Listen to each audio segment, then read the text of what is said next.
When you want to zoom out and get a better picture of how incident resolution is, that's where you use the dashboard.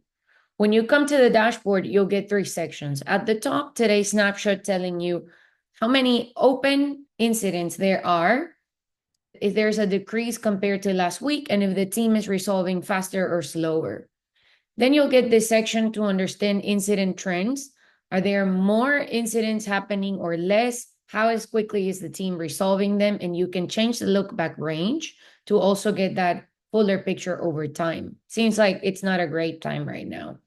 And last, the most problematic tables highlights the 10 tables that need likely the most attention in your environment. Why? Because they've had recurring number of incidents, and we prioritize these 10 so you can take a different type of approach towards them rather than firefighting individual incidents. Thank you.